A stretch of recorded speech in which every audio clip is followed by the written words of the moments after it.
Let me ask you a question. If two students both explain subsidies correctly, draw neat diagrams, and use the right economic concepts, why does one get around 8 marks, while the other gets 14 or 15? The difference is simple. The higher scoring student knows how to evaluate, not just explain. In IB Economics, you will often see a 15-mark question asking you to evaluate government policies to increase the consumption of merit goods, such as healthcare or education. When you see a question like this, do not start writing immediately. First, recognize the question type. This is a market failure question, which means the examiner is mainly looking for evaluation, not long explanations. In the first paragraph, you should explicitly define 2 or 3 key economic terms. For this question, the most appropriate ones are merit goods, positive externalities of consumption, and market failure. Now let's move to the first policy, a subsidy. In a 15-mark question, the diagram matters a lot because it affects the examiner's first impression. Make sure it is drawn correctly, clearly showing MPB below MSB and underconsumption in the free market. Once the diagram is drawn, keep the explanation brief. Just explain that a subsidy lowers the price and increases consumption towards the socially optimal level, then move on quickly. This is not where most marks come from. This is where you slow down.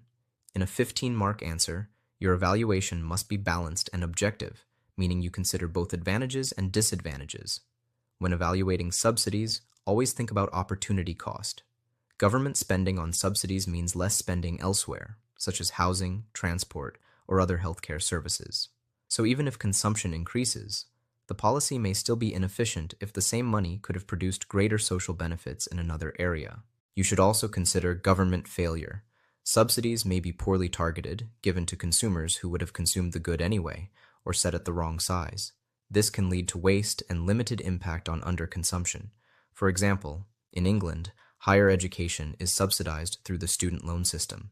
In 2022-23, the government subsidy was about $5.5 billion, rising to around $5.6 billion in 2023-24. So while subsidies raise participation, they also create significant fiscal pressure, reducing funds available for other public services. That is strong evaluation.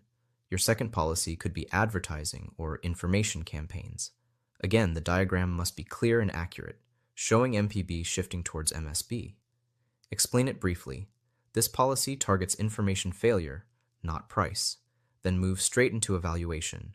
When evaluating advertising, think about limitations, not just benefits. Advertising can correct information failure when consumers can afford the good but underestimate its benefits, such as vaccinations or preventive health care.